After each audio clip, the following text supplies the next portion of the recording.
दोस्तों आज हम लोग जिस कंपनी की बात करने वाले हैं उसका नाम है हैवेल्स और आज इस कंपनी ने अपने लाइफ टाइम हाई का ब्रेकआउट दिया है। ये कंपनी आज इंट्राडे में लगभग 4.5-5% तक तेज था और उसके साथ ही इसने एक बहुत ही अच्छे रेंज का बहुत ही अच्छा ब्रेकआउट दिया है अच्छे वॉल्यूम के साथ। ताकि दोस्तों हम इसके टारगेट्स की एनालिसिस आगे करते हैं, पहले चलकर हम इसकी फंडामेंटल एनालिसिस देख लेते हैं। तो जैसा कि आपको पता है दोस्तों, कंपनी का नाम है हैवेल्स इंडिया लिमिटेड। 1534 रुपए इसका मार्केट प्राइस चल रहा है और ये इंट्राडे में लगभग 4.5% तक तेज था। इसकी जो मार्केट कैप वैल्यू है वो 96,145 करोड़ की है। इसका जो स्टॉक पी है वो 81.3 का है। ROC इसका बहुत ही बेहतरीन है 22.3% एंड ROE 17% का है, जो कि काफी अच्छा है। पिछले एक साल के अगर हाई लो की बात करें तो 1128 रुपए का इसका लो था और 1550 रुपए का इसने हाई लगाया था और कंपनी अभी 1534 रुपए चल रहा है, यानी कि इस कंपनी ने आज ही 1550 रुपए का हाई भी लगाया था और 1534 रुपए पर इसने क्लोजिंग दिया है। कंपनी के बारे में बता दो दोस्तों, तो हैवेल्स इंडिया जो है ये एक leading fast moving electrical goods है जिसको FMEG भी बोलते हैं। तो हैवेल्स एक FMEG कंपनी है। इसके प्रोडक्ट्स में आपका केबल्स हुआ, वायर्स हुआ, motors, fans, modular switches, home appliances, air conditioner, electric water heaters, power capacitors, ल्यूमिनेयर्स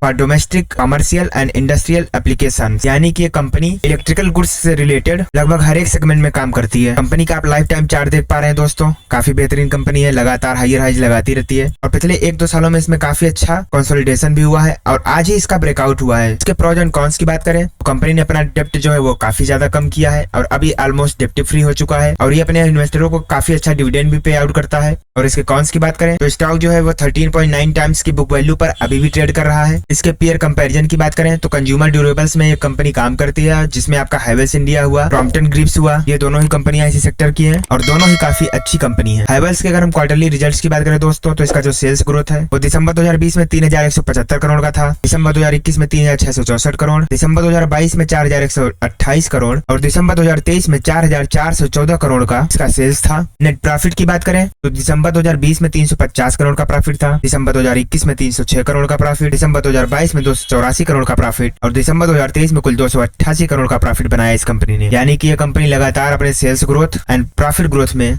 अच्छा करती जा रही है। पिछले 10 साल के अगर प्रॉफिट लॉस की बात करें दोस्तों, तो इसका जो सेल्स ग्रोथ है वो मार्च 2012 में 6,452 करोड़ का था, मार्च 2015 में 8,468 करोड़, मार्च 2018 में 8,116 करोड़, मार्च 2021 में 10,457 करोड़ और करंट में बात करें तो कुल 18,000 करोड़ का है। नेट प्रॉफिट की बात करें तो मार्च 2012 में जहां 370 करोड़ का था, मार्च 2015 में 385 करोड़, मार्च 2018 में 661 करोड़, मार्च 2021 में 1,044 करोड़ और अगर करंट में बात करें तो कुल 1,182 करोड़ का है। यानी कि इसके सेल्स ग्रोथ और नेट प्रॉफिट में दोनों में ही लगातार अच्छी ग्रोथ देखी जा रही है। हैवेल्स की अगर हम CAGR की बात करें दोस्तों, तो पिछले 10 सालों का इसका जो कंपाउंड एनुअल ग्रोथ रेट रहा है वो 26% का रहा है, पिछले 5 सालों में 17%, पिछले 3 सालों में 12% एंड पिछले 1 साल में कुल 28% का इस कंपनी का CAGR रहा है, जो कि काफी अच्छा रहा है। हैवेल्स की अगर हम बोरोइंग्स की बात करें तो कंपनी पे मार्च 2012 में 1,027 करोड़ का उधार था, जो मार्च 2015 तक आके 424 करोड़ का ही रहा, यानी काफी हैवीली इसने डेप्ट रिड्यूस किया और मार्च 2018 तक सिर्फ और सिर्फ 115 करोड़ का था और अगर करंट में बात करें तो कुल सिर्फ और सिर्फ 268 करोड़ का डेप्ट और बचा है।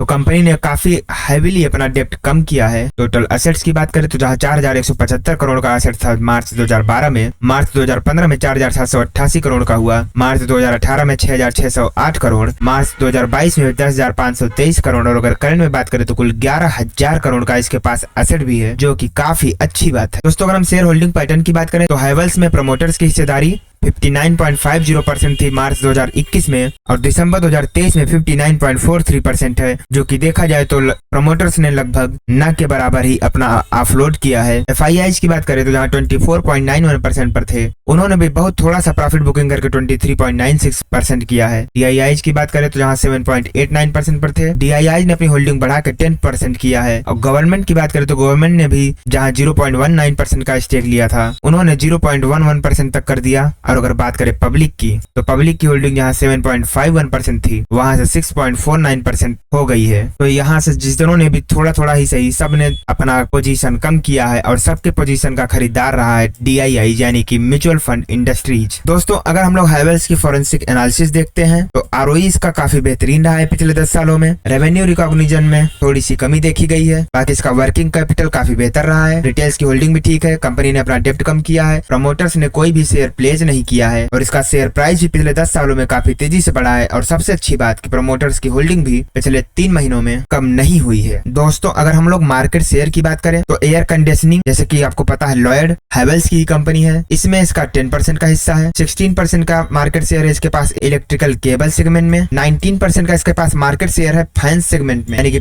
पंखे बनाने में, और 11% का इस कंपनी के पास मार्केट शेयर है इंडस्ट्रियल केबल सेगमेंट में। यानी कि कंपनी के पास काफी अच्छा मार्केट शेयर है जो कंपनी को प्रॉफिट बना के देता है। इसके अगर हम रेवेन्यू का ब्रेकडाउन करें तो इसके जो प्रोडक्ट हैं वो 35% केबल्स में है, 21% का प्रोडक्ट्स है इसका इलेक्ट्रिकल कंज्यूमर ड्यूरेबल्स में, लॉयड कंज्यूमर यानी कि एसी में 14.9%, switch gears 11.8%, 9.8% lighting and fixtures and 6.1% others. इसके अगर लोकेशन की बात करें तो इंडिया में ही केवल 97% तक का इसके पास खपत है और बाकी का 2.9% ये एक्सपोर्ट करता है। इसके ऑपरेटिंग प्रॉफिट की बात करें तो केबल्स के बिजनेस से इसको 35% का मुनाफा होता है, स्विच गियर से 27.2% का, इलेक्ट्रिकल कंज्यूमर ड्यूरेबल्स में 23.2% का प्रॉफिट होता है, लाइटिंग एंड फिक्सचर्स में 13.3% का। इसके कैपेक्स की बात करें तो Lloyd consumers 77.4%, electrical consumer durables 8%, switch gears 5.2% and lighting and fixtures 4.3%। इसके अगर हम रॉ मटेरियल की बात करें तो कॉपर का यूज होता है 36.1% जो कि केबल्स बनाने में, एल्यूमिनियम का 9.9%, पेंट्स एंड केमिकल्स में 5.2%, general plastic and engineering plastic में 3.9% एंड 39% जो रॉ मटेरियल यूज होता है वो अदर्स है, यानी कि इसमें और भी रॉ मटेरियल्स का काफी यूज होता है। इसके एसेट्स की बात करें तो लॉयड कंज्यूमर्स से